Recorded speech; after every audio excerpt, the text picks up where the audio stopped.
Minutos finais ficaram sem, não sei porquê. Mas, então, recapitulando, essa é a aula de categorias.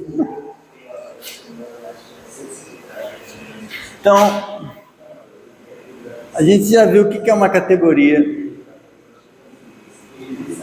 É uma coisa que tem objetos e setas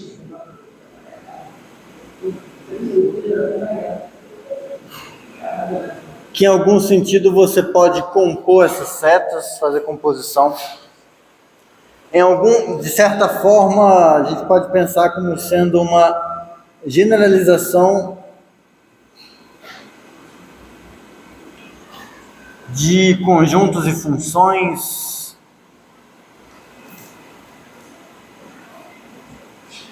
ou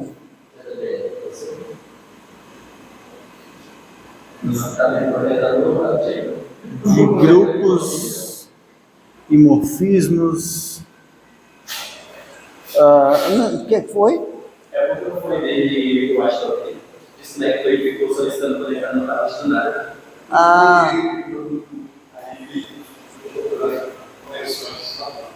Entendi. Aí eu falei que ela não tinha um pouquinho. Tá, não faça isso. Não, não foi só. Tá, ok, beleza. Desse aspecto. Tá bom. A aula começou, tipo assim.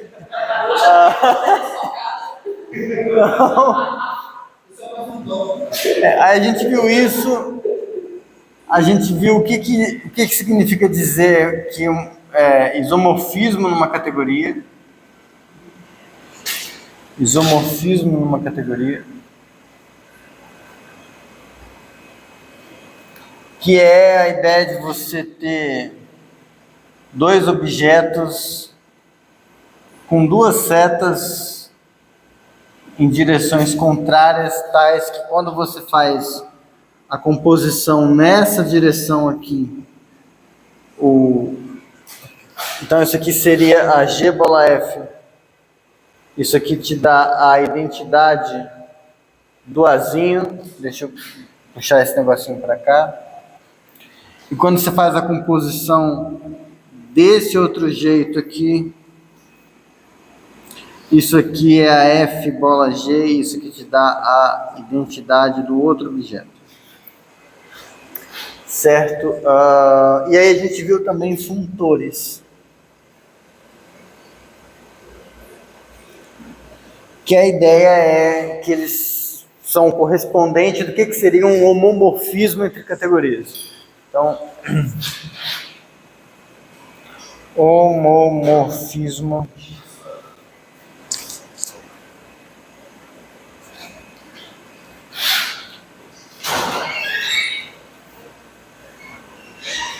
entre categorias. É só para dar uma lembrada das coisas que a gente já viu, tá? Aí, hoje, para manter um pouco divertido, eu vou puxar um pouco mais essa ideia de generalizar, de pensar em categorias como sendo generalização dessas coisas, de conjuntos, funções, para motivar um negócio que é uma das coisas mais importantes no sentido de uso de categorias no dia a dia. Então, eu vou colocar aqui como exemplo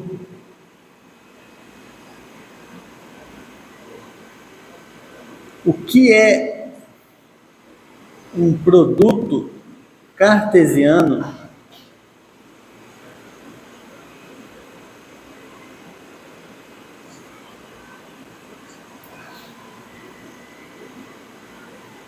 numa categoria.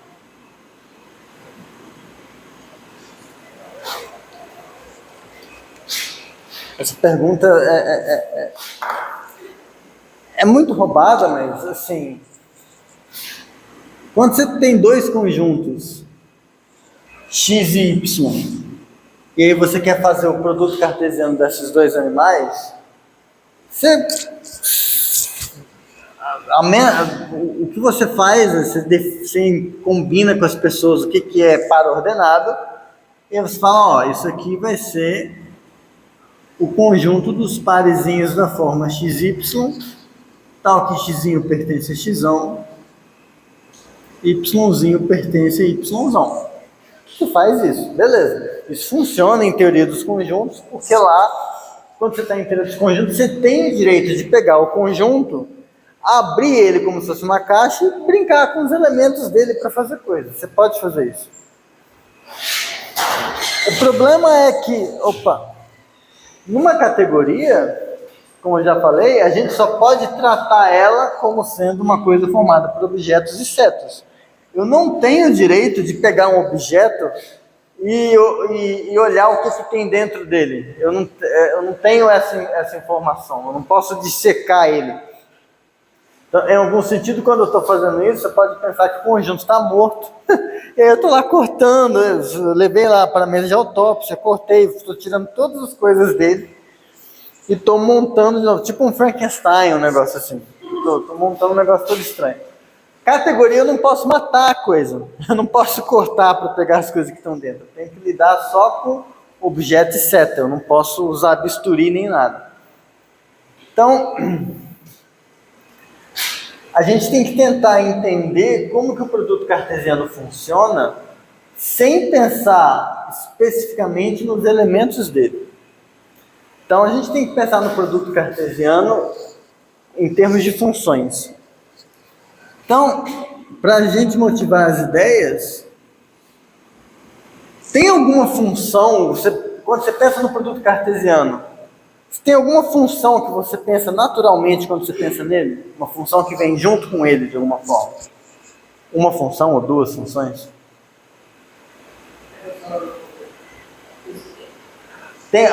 Você pensa num produto cartesiano entre dois conjuntos. Tem alguma função que você percebe que vem junto com ele de fábrica, por mais que você não use, às vezes? Hã? Soma? Tá, coordenadas é um termo mais interessante aqui. Tem duas funções. As projeções. Ele vem de fábrica com duas funções. A projeção na primeira coordenada e a projeção na segunda coordenada. A gente costuma cagar para essas funções. Meio que está implícito que essas funções existem.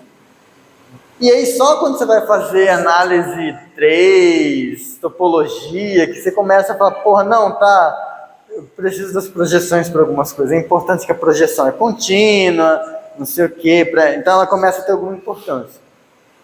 Então, começa a ficar um pouco mais interessante, porque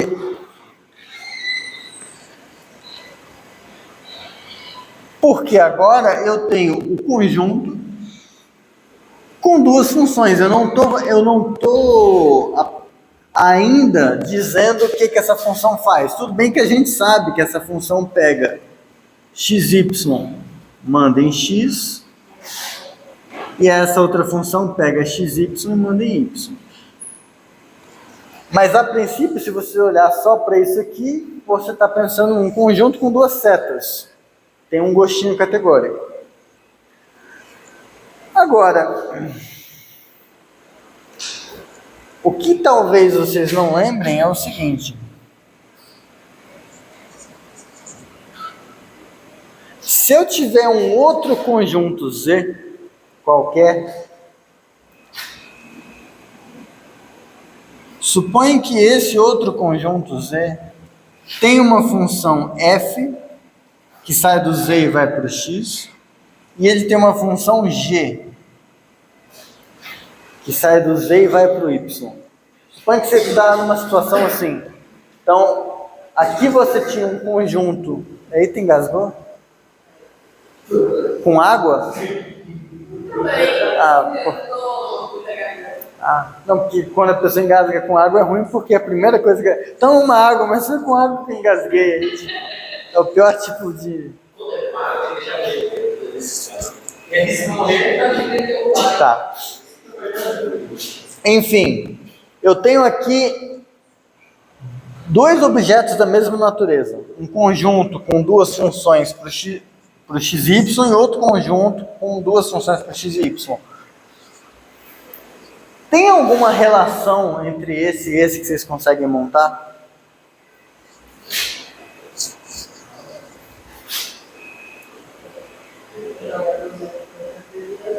Você consegue fazer tipo uma funçãozinha daqui para cá? Com as informações que a gente tem, a gente consegue, né?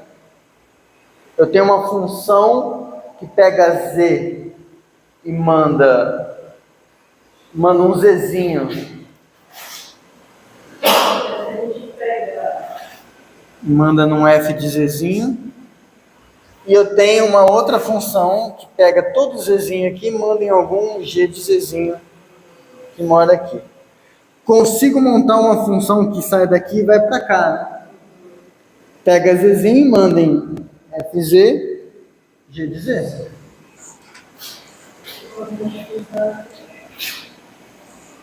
Então essa funçãozinha vai pegar um zzinho e mandar em f de z, g de z. E aí olha que coisa bacana. Se você sair daqui e vier para cá, você saiu do z, foi para o fz, g de z. Agora aqui você vai compor com a projeção, vai pegar a primeira coordenada. Então se você saiu daqui, veio, fez isso. É a mesma coisa que você fazer assim. Então assim, assado é assim. Então a gente diz que o diagrama comuta, né? Aquela coisa. Se você sair daqui e vier para cá, o zzinho vai no fz, g de z, e aí vai para o g de z, que é a mesma coisa que ter feito isso aqui. Então também diagrama comutor. Agora olha que coisa mais interessante ainda. Vamos chamar essa função de φ. Tudo bem? Suponha que psi, outra função, que eu não sei qual é. Suponha que eu tenho uma outra função, tal que quando você faz πx bola psi da f e πy bola g, bola psi da g. Então, suponha que tem uma outra candidata, não sei, aqui tem a φ, suponha que tem uma outra, que quando eu faço isso e isso, dá isso, e quando eu faço isso e isso, também dá isso. Vocês conseguem perceber que essa função psi tem que ser a própria função φ original? Afirmação. Essa psi tem que ser igual a essa φ que a gente tinha. Porque disso aqui a gente tem... veja, a gente tem que πx do psi de z é igual a f de z, e a gente tem que πy de psi de z é igual a g de z, só que a psi de z, seja lá o que for, a primeira coordenada dela é a projeção dela, é a projeção dela mesma. E a segunda coordenada é a projeção na segunda coordenada dela mesma. Mas isso aqui é f de z. Isso aqui é g de z. Então, no final das contas, a psi de z ficou igual a φ de z. Portanto, é única a função que sai daqui e vai para cá.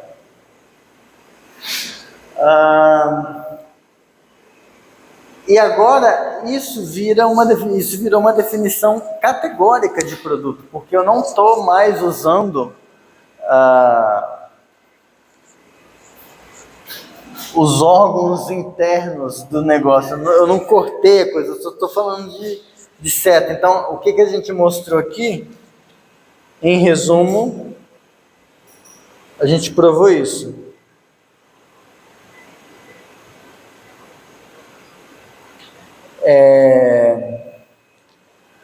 Para toda função, para todo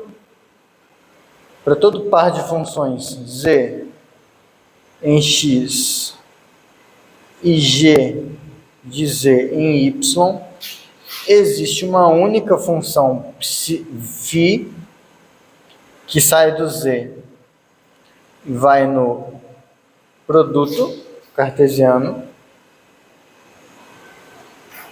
tal que px bola φ é igual a f e py bola φ é igual a g. Então, no futuro isso aqui vai ser essa vai ser a definição do que é um produto de uma categoria. Então, é um objeto que tem duas setas com a propriedade que qualquer outro objeto com duas setas vai ter uma única seta saindo dele, no outro se tornando um diagrama comutativo. Só um alerta que é o seguinte, como essa definição que a gente está fazendo não está entrando nos órgãos da coisa, aqui, quando a gente vai definir produto cartesiano, em geral a gente fala o produto, que é único.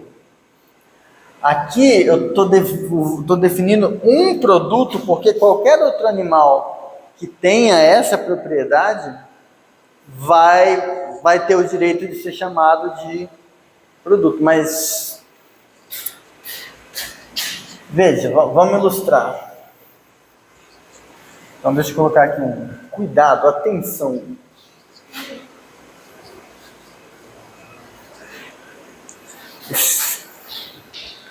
Deixa eu tirar a coisinha aqui.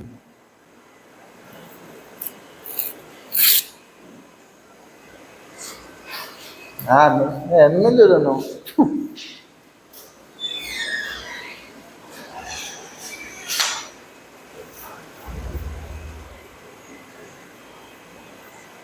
Então,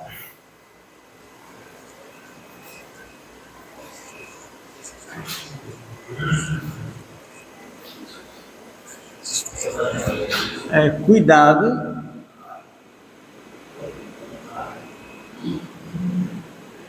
Pode haver um conjunto C diferente do x cartesiano y, tal que existam pilinha de x saindo daqui para cá, uma pilinha de y saindo daqui para cá, tal que para toda f de algum z, assim, e para toda g, aqui ainda exista uma única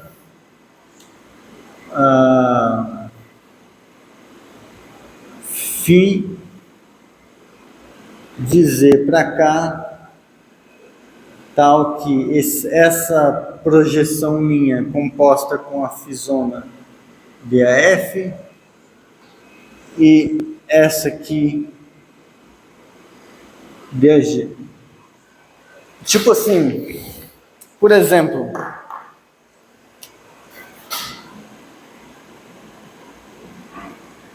eu posso pegar C como sendo o conjunto x cartesiano y, por exemplo, cartesiano,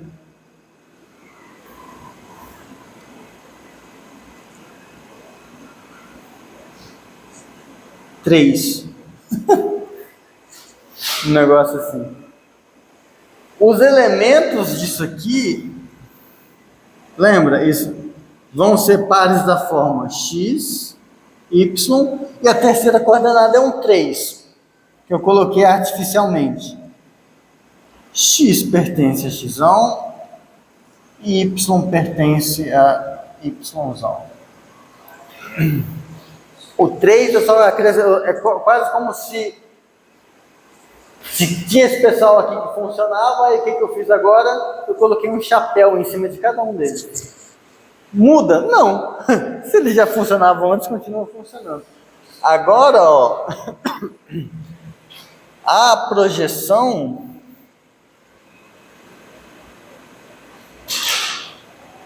desse conjunto C no X vai pegar um X, Y, 3, ainda vai mandar em X, dane-se. A outra projeção vai pegar um XY 3 e vai mandar em Y. E se eu tiver um Z nesse mesmo formato, com uma funçãozinha F daqui e outra daqui, a gente define a fisão de Z em C, mandando um Zzinho em F de Z, G de Z, 3, exatamente. Tudo vai funcionar igual, mas esse aqui não é o produto cartesiano de conjuntos, mas é um negócio, é um animal que tem a mesma propriedade. Esse tipo de propriedade, por culpa do povo do Bourbaki, isso aqui é chamado de propriedade universal.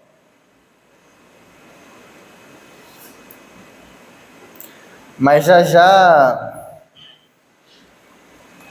a gente vai ver isso com um pouco mais de calma. Agora sim, beleza.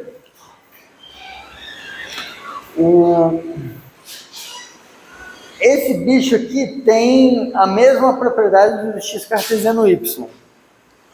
Mas vocês concordam que na prática é quase como se fosse só uma cópia do original? Porque tem um jeito prático de você pensar isso. Quando você faz o produto cartesiano de dois conjuntos, a cardinalidade desse produto é o produto das cardinalidades. Aqui eu tenho um conjunto que tem o produto de x e y, de tamanho. Aqui eu tenho um que tem o produto de x e y, produto com um que só tem um. Multiplicar por um não altera porra nenhuma.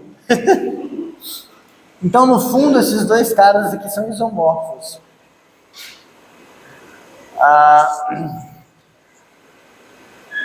Mas o que eu quero tentar fazer é convencer vocês de que existe um isomorfismo entre esse C, na categoria dos conjuntos, e esse cara, sem construir no braço. Vai ficar feio agora, mas aí quando eu definir uma coisa que chama objeto final, objeto inicial, vocês vão abrir talvez a mente de vocês e nunca mais, quando tiver alguma coisa com uma propriedade universal, vocês vão perder tempo com o exercício. Prove que tal coisa também satisfaz a propriedade universal, então é isomorfo. Não, é só um diagraminha assim. Tá. Então,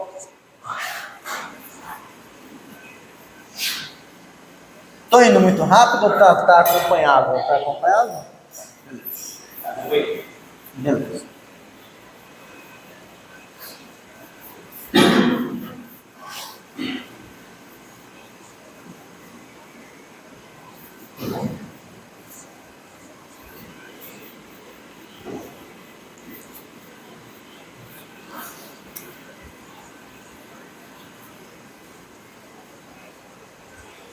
Vamos lá, então, o que eu vou fazer agora é observação. A gente ainda não definiu o que é produto de uma categoria, mas a gente está só em conjuntos. Em 7, que é a categoria dos conjuntos, a categoria dos conjuntos.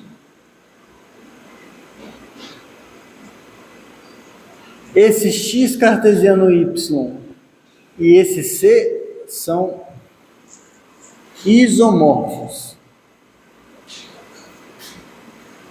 Nesse caso dos conjuntos, ser isomorfo é ter uma função bijetora entre os dois. Então a gente só precisa disso. Isto é, existe função bijetora. Agora, olha que roubado.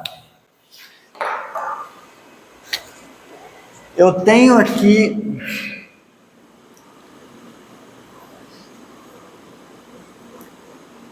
o x cartesiano y com a sua projeção de fábrica. Aí eu vou repetir ele aqui.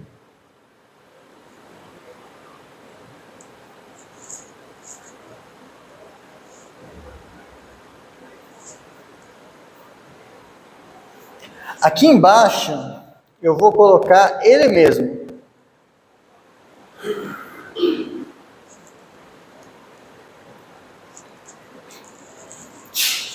Ó, se eu colocar aqui a função identidade, aquela que manda xy em xy, ela torna isso aqui comutativo. Naturalmente, daqui para cá, a mesma coisa que fazer isso, daqui para cá, a mesma coisa que fazer isso. Estão comigo? Certo.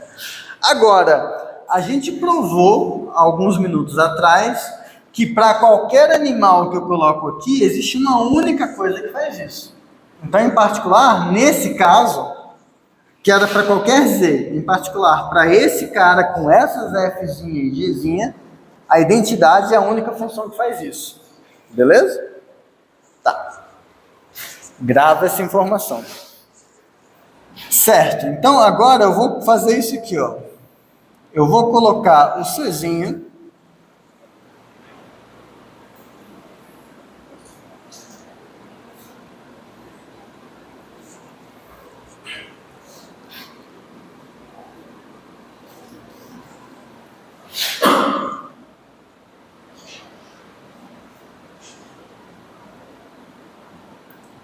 aqui. O C feito dessa forma, ele também tinha essas funçõezinhas que iam para o x e para o y. Então eu tenho essas funçõezinhas aqui. Agora, por conta desse cara satisfazer isso, tem uma única função que faz isso aqui. Eu vou chamar essa função de φ1. Estou de bom humor. Não vou chamar de φ0, vou chamar de φ1. Tudo bem? Certo. Só que eu posso também colocar o x cartesiano y aqui embaixo, repetir a projeção,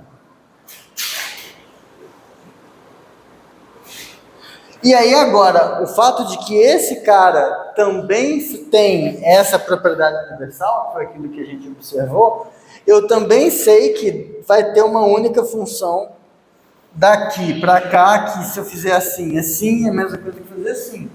Se eu fizer assim, assim, é a mesma coisa que fazer assim. Tudo bem? Agora, olha que divertido.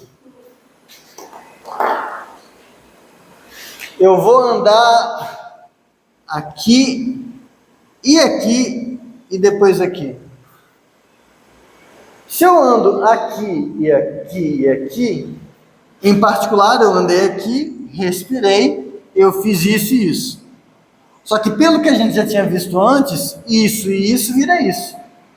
Então, daqui para cá é a mesma coisa que fazer daqui para cá. Só que eu também já acabei de ver que se fazer daqui para cá é a mesma coisa que fazer só aqui.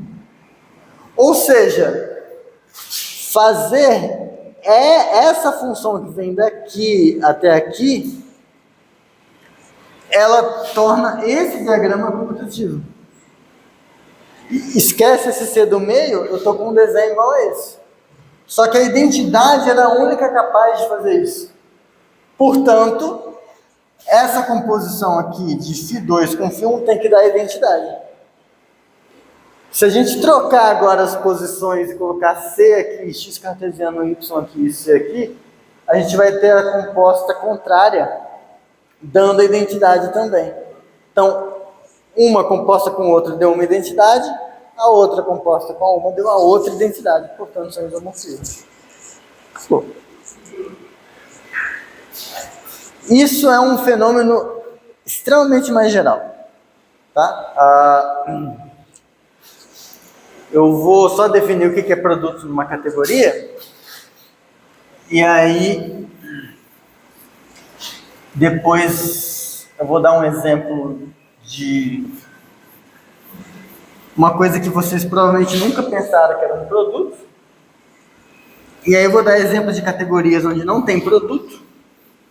E aí depois, para fechar a aula, eu vou dizer o que está acontecendo aqui. Qual que é o conceito que está escondido por trás. Então, com isso dito, definição para uma categoria.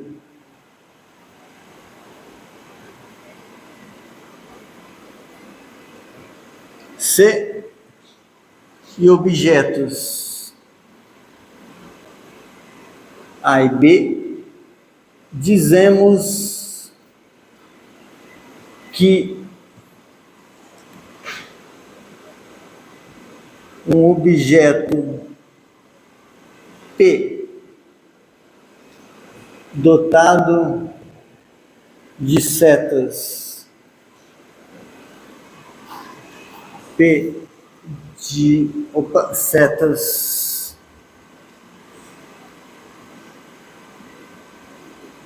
Pzinho de A e P em B, Pzinho de B, é um produto de A e B se para todo objeto,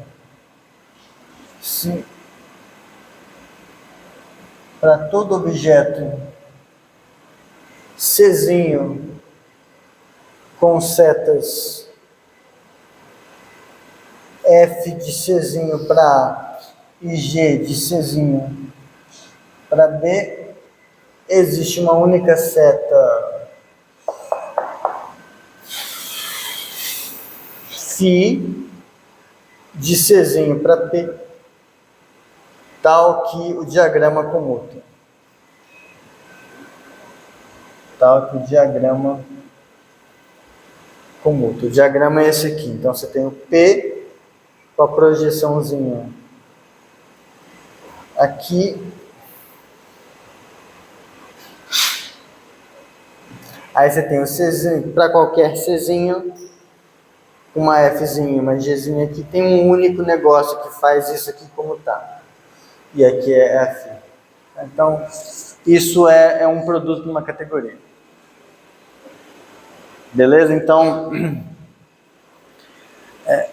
eu acho que eu já ouvi uma história, Priscila que me contou, de que, e ela me contou quando a gente estava estudando categorias para uma disciplina chamada Geometria Algébrica, em 2014, a gente ainda era só amigo.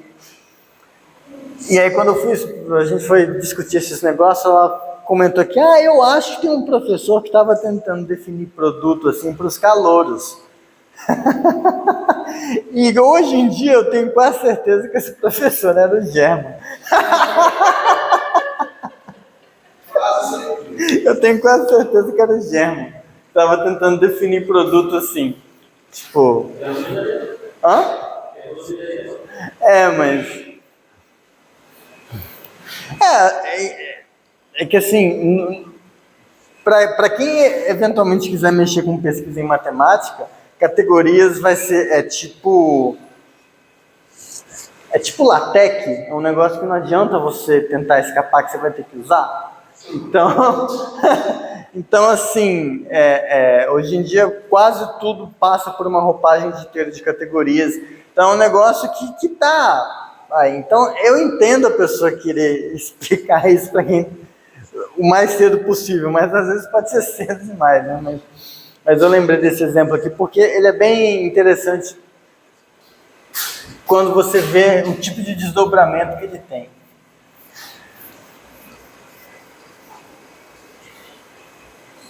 Bom, exemplo, seja P uma ordem parcial. Vocês lembram o que é ordem parcial?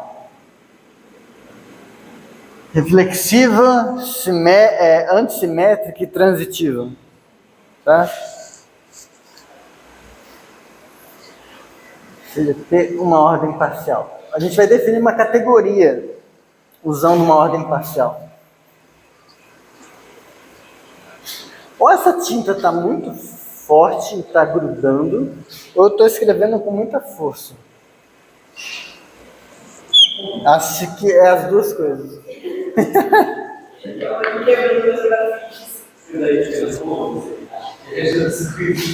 Ó, então, seja para uma ordem parcial, vamos definir uma categoria.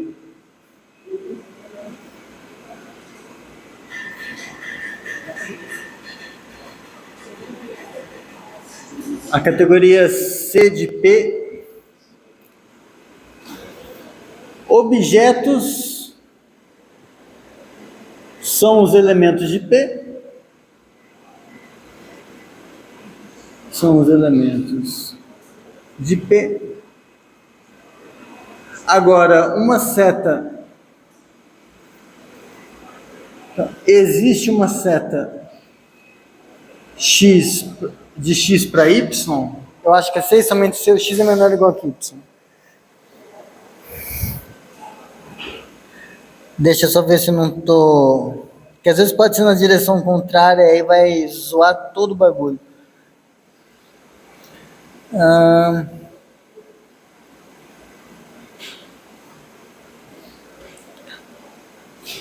Não, tá certo.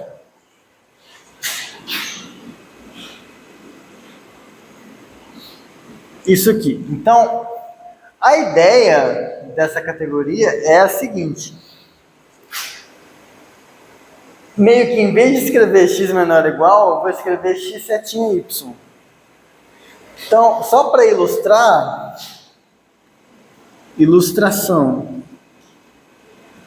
Vamos pegar P como sendo o conjunto das partes de ABC com a relação da inclusão de conjunto, certo? Então, eu tenho o subconjunto vazio, aí eu tenho uma setinha do vazio para o A, porque o vazio está contido nesse cara.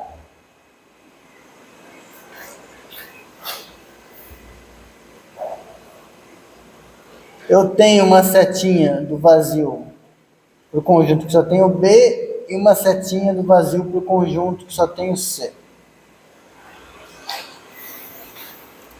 Certo. Agora, eu tenho esse cara está contido aqui. Eu tenho essa setinha aqui. Eu não vou fazer essa seta porque a gente compõe essas duas. Então, deixa eu desenhar mais limpo. Esse aqui. Agora eu posso fazer esse aqui.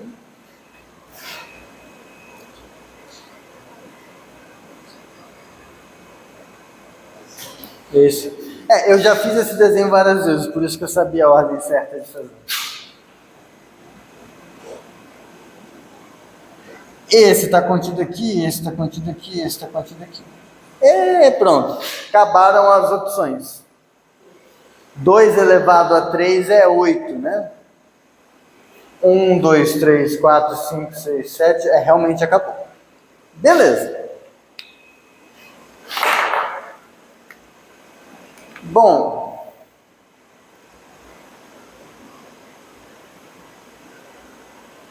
O que agora eu não sei se tá, isso aqui é só uma ilustração, certo?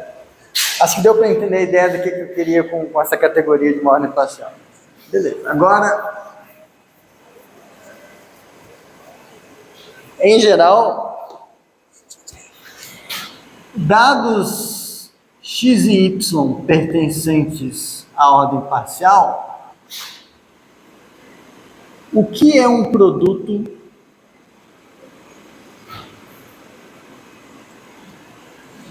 entre x e y nessa categoria C de P?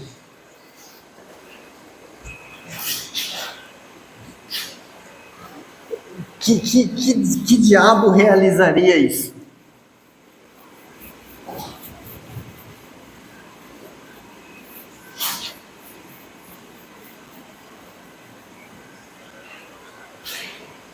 Eu tenho um objeto, outro objeto, e essa coisa que faz o papel do x cartesiano y tem que ter uma projeçãozinha,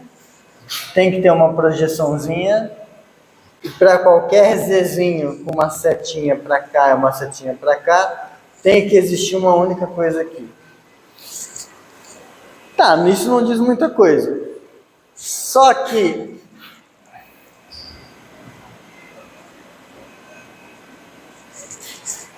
ter uma seta daqui para cá é eu dizer que o começo da seta é menor ou igual que o fim da seta.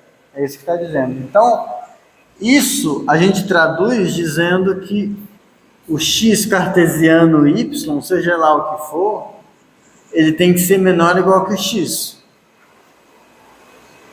Isso, por outro lado, me diz que o x cartesiano y tem que ser menor ou igual que o y. Então, a princípio, um produto entre x e y é uma coisa que é simultaneamente menor do que o x e que o y.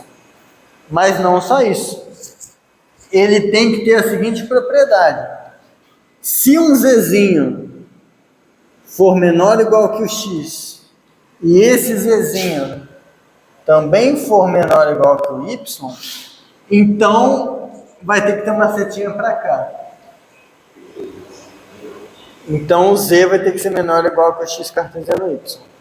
Então, em outras palavras, o x cartesiano y ele é menor ou igual que xy e maior ou igual que qualquer outra coisa que também é menor ou igual que x ou y.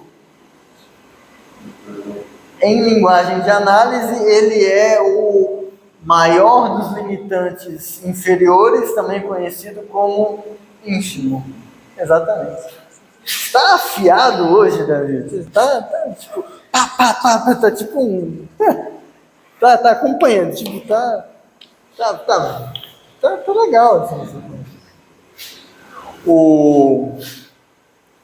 Portanto, o ínfimo entre x e y é o produto do x com y nessa categoria. Claro, se existir o ínfimo, pode ser que não exista ínfimo entre esses dois caras. Tipo, aqui, se eu pego o ínfimo, eu pego esse cara e esse cara, das coisas que são menores que ambos simultaneamente, a gente tem esse e esse. Que é menor que esse, eu tenho esse e esse e esse, mas simultâneo eu só tenho esses aqui. Então esse cara é o produto entre esse e esse. Usando essa terminologia, ele é o ínfimo. Das coisas que estão para baixo, ele é o maior. Agora, se eu pego esse cara com esse. Aí vai ser. Todos aqui vão ter esse tem esse de ínfimo. Esse tem esse de ínfimo. Esse tem esse de ínfimo. Você consegue fazer os ínfimos 2 a 2 aqui, porque o desenho permite. Tá, mas em parte, tipo, pode ser que você tenha ordens onde isso não acontece. Então, se está numa ordem onde 2 caras não tem ínfimo, ferrou. Tá? Para um exemplo mais legal, isso pode ficar de exercício para alguém fazer. Acho que eu já deixei algum exercício em alguma aula passada. Eu vou procurar depois para eu ir colocando no LaTeX separado. Deixou sobre Grupoide? Beleza. Aí aqui só um exercício, aí alguém faz algum dia. A categoria. ele resolveu fazer isso. Tá. Ele pedia esse exercício também. Isso aí é nepotismo, né? A categoria dos corpos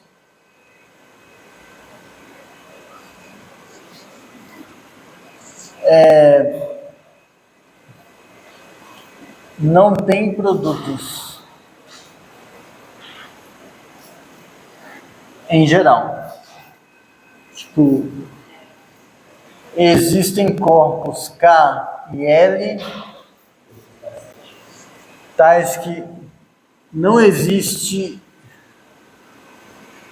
um corpo F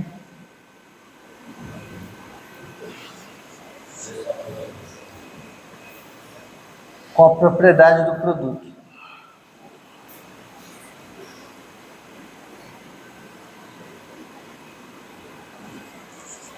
Tá? Mas então, assim, você tem essas ocorrências de coisas de categoria onde você nem imaginava. Assim, elas podem aparecer meio que do nada.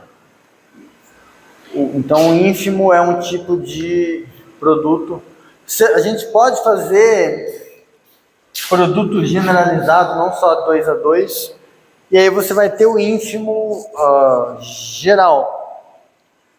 E aí, bom, por exemplo, em análise você vai provar o ínfimo quando existe é único. Mas o produto, quando existe, é único a menos de isomorfismo numa categoria, pelo que a gente já viu. E numa ordem parcial, se eu tenho uma seta daqui para cá e uma outra seta daqui para cá, eles são automaticamente isomorfos, porque eles vão ter que ser iguais, porque vai ser x menor ou igual que y, e y menor ou igual que x. Então, ser isomorfo aqui é ser igual. Então, a igualdade, tipo, ínfimos quando existem são únicos. É um corolário do fato de que produtos quando existem são únicos a menos de isomorfismo. Tá? Mas, enfim. O que está realmente acontecendo aqui é isso aqui. Definição. Um objeto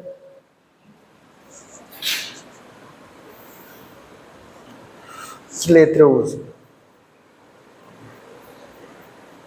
Ômega, porque é final. Um objeto ômega de uma categoria.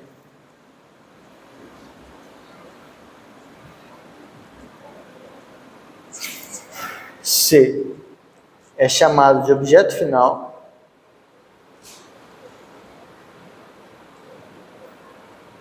Objeto final, se para todo objeto A de C existe uma única seta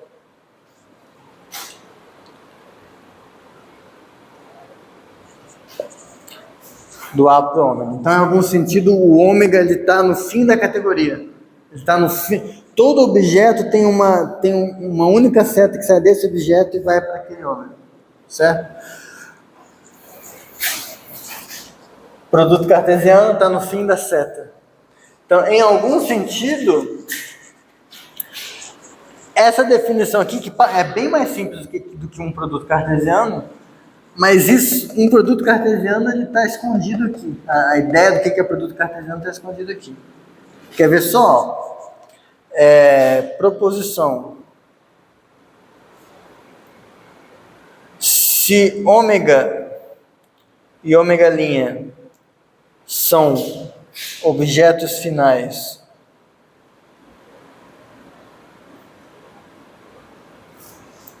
da categoria C, então ômega e ômega' são isomorfos. São C isomorfos. A prova, vocês vão ver que é a prova que a gente fez nessa lousa do meio alguns minutos atrás, só que mais limpa.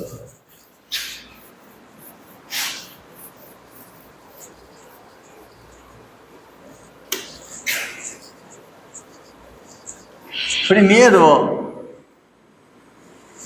o ômega, para o ômega, tem a própria seta identidade dele, porque todo objeto tem a sua identidade. Só que, como ele é um objeto final, essa é a única seta possível. Porque objeto final, para todo cara, só tem uma seta que sai desse cara e vai nele. Então, em particular, como já existia essa seta, então só pode ser essa. Beleza. Agora você vai e olha o ômega'. Como esse cara aqui é final, existe uma única seta daqui para cá, vou chamar de F. Tem uma única. Só que o ômega' também é final. Então existe uma única seta G daqui para cá. Quando eu componho essas duas, eu tenho F bola G é uma seta que está saindo de ômega para ômega. Essa é uma seta de ômega para ômega, mas só tem uma. Portanto, F bola G tem que ser igual à identidade de ômega. Quando aí você faz agora do outro jeito. Você sabe que do ômega' para o ômega' só tem a identidade do ômega'. Aí você vai e coloca ômega' aqui, ômega. Eu já sei que do ômega para o ômega', a única seta que existe é a G. Eu já sei que do ômega' para o ômega, a única seta que existe é o F. Só que eu posso compor essas duas. Compondo, eu tenho G bola F, uma setinha que está saindo do ômega', chegando no ômega'. Mas só podia ter uma, que é essa. Portanto, G bola F é igual à identidade de ômega'. Portanto, ômega e ômega' são 6 isomorfos. É a mesma coisa que a gente fez naquele outro, mas aquele outro tinha umas setas para o lado, que parecia que era importante. Não. Tá tudo escondido nessa definição aqui. Bonitinho, né? Assim, tipo, você fala, porra, eu tava fazendo um negócio complicado, e realmente é uma coisa banal, uns risquinhos assim, e foi. Certo? Como a gente precisa ter lista para vocês poderem fazer exercício, apresentar e ganhar 10, vai ser assim. Mas vai ser ou é 0 ou 10, tipo, não, apresenta de novo. Não, não, beleza, 10.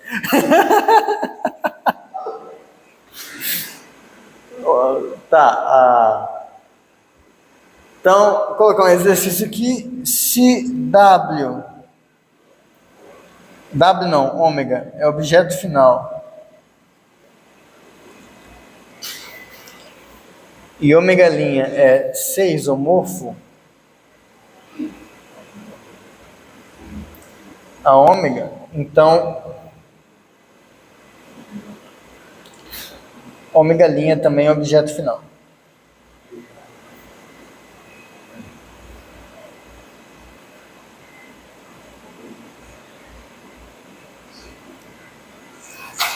Tá.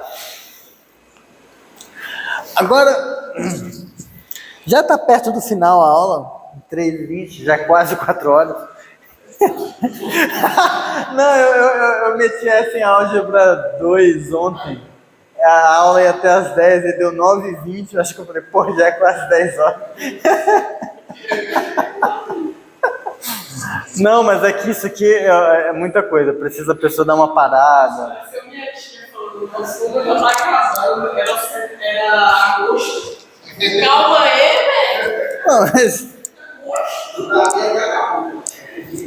Cara, eu acho que o ano já está acabando. Daqui uns dias eu tenho que submeter um negócio da Bienal, que quero ver se eu consigo apresentar um mini curso lá. Eu vou vivendo de deadline em deadline, assim, então, sei lá, eu já estou em novembro, na verdade.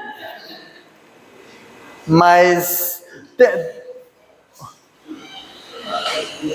Oi? Ah, tá ali.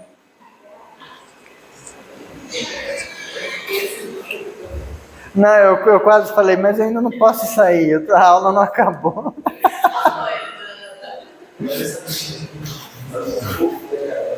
Bom,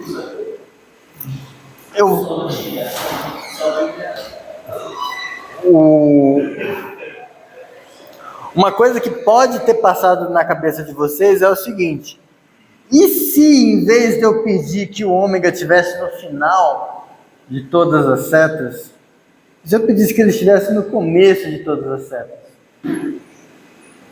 Você ia ter uma coisa que se chama objeto inicial. E as mesmas coisas iam funcionar. Mas dá para você tirar isso com a ideia de categoria dual, que eu vou falar na próxima aula, que essencialmente é você pegar uma categoria e inverter todas as setas. Você falou categoria do quê? Dual. Dual.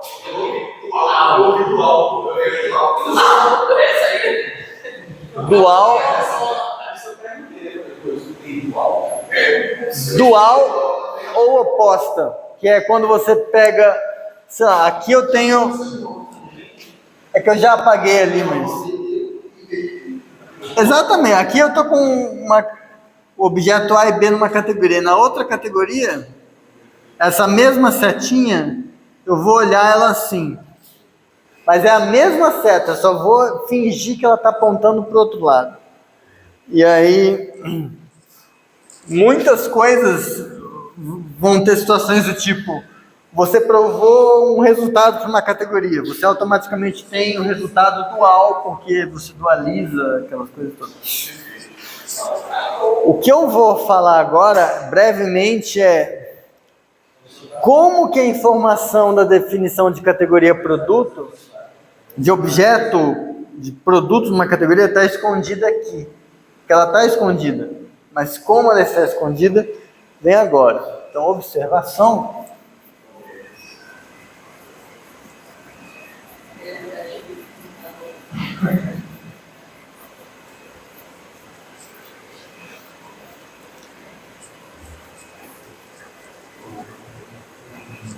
Vocês vão ver que categoria é uma coisa muito, muito, muito maleável. Então, observação. Você está deixando várias redes ali. Hã? Você está deixando várias redes ali. Redes? Vários pontinhos. Ah, tá. Tá tudo juntinho aí. Tá convergindo para loucura. Converge, Robinho, mais fácil.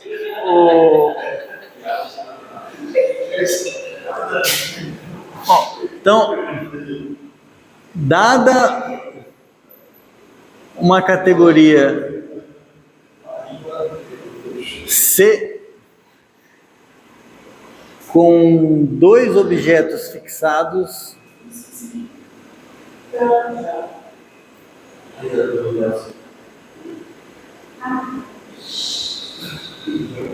defina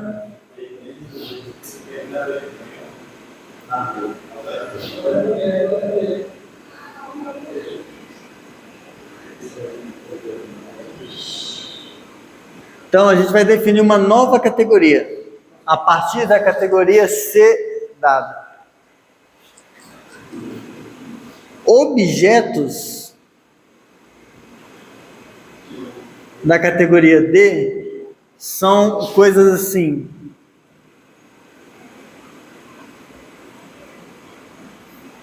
Opa. C.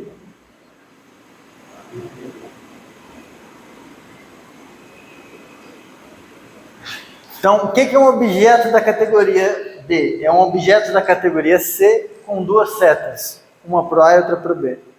Então, pensa que você estava lá com a sua categoria C toda doida e você fixou, você escolheu esses dois objetozinhos lá, e aí quando você puxou esses dois, você puxou junto um montão de objeto que estava lá, tipo como se fosse um ímã. Você puxou todos os objetos que tem setinhas apontando para o A e para o B. Aí agora, essa é a sua categoria, o que acontece quando você puxou esse negócio? Caiu os que não importam, tudo que tinha setinha para o A e para o B ficou. Certo? Agora, setas em D, o que vai ser uma seta entre dois objetos? Eu tenho um objeto C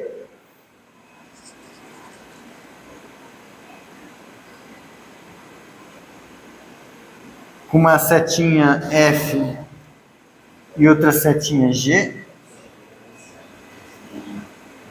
E eu tenho um outro objeto C'. Eu quero dizer o que vai ser uma seta do C para o C'. Ou do C' para o C, vocês que sabem. Esse cara da sala, Adivinha, você vai simplesmente dizer que uma seta tem que ser um Hzinho do C para o C', tal que isso aqui comuta.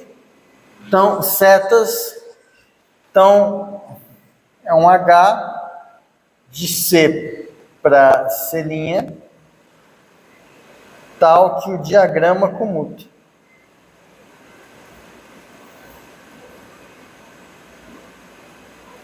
Então, se eu fizer isso com isso, dá isso. E se eu fizer isso com isso, dá isso. Essa regra, eu defini objetos e setas. Eu tenho que ver que essa coisa funciona. Se eu tiver um C, duas linhas, que tem uma outra G, duas linhas, tem uma outra F, duas linhas, que torna esse com esse comutativo,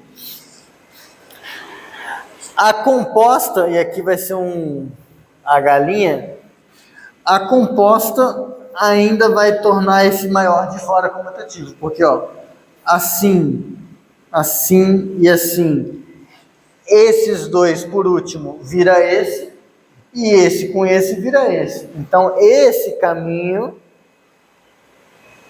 é idêntico a esse. Então, a composta de duas setas desse tipo é uma seta desse tipo. Mesma coisa do outro jeito. Como a composição original é associativa, essa também vai ser. E se eu pegar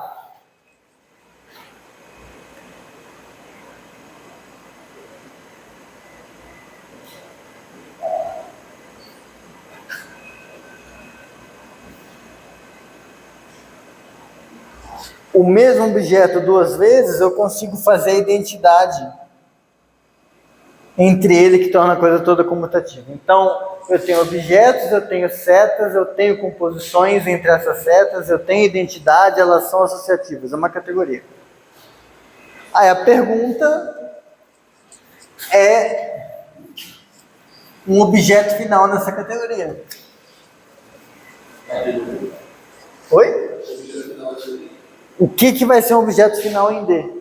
Então, o que é um objeto final em D? Parece um 8, mas é um D. Ainda parece um 8, mas... ele vai ser um objeto da categoria D, então eu tenho que ter uma setinha.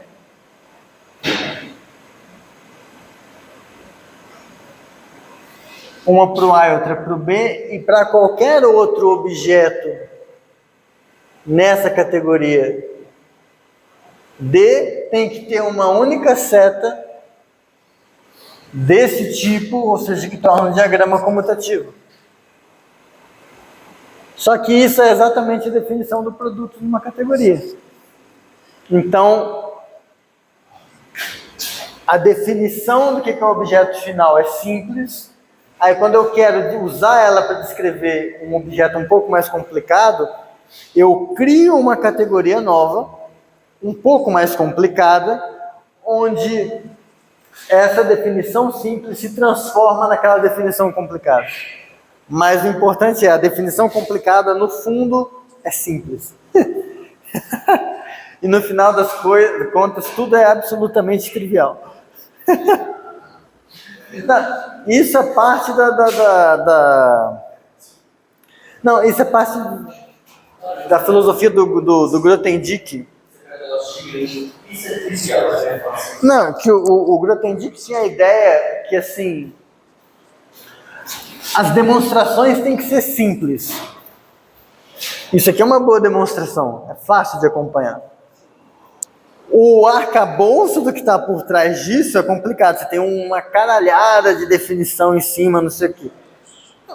Faz essa definição quão complicada for, mas as demonstrações têm que ser simples. Então, aqui tá num paralelo, assim, você tá com uma definição que está relativamente abstrata, mas aí você consegue pegar uma coisa que parecia mais complicada e ver ela como instância daquilo. Tá? A gente vai ver vários exemplos disso ao longo do curso. Mas... Enfim, isso aqui era só para ilustrar. Então, acabou. Então, na próxima aula, categoria oposta, dual e vamos vendo para onde vai isso. Valeu. Esses vídeos serão postados já.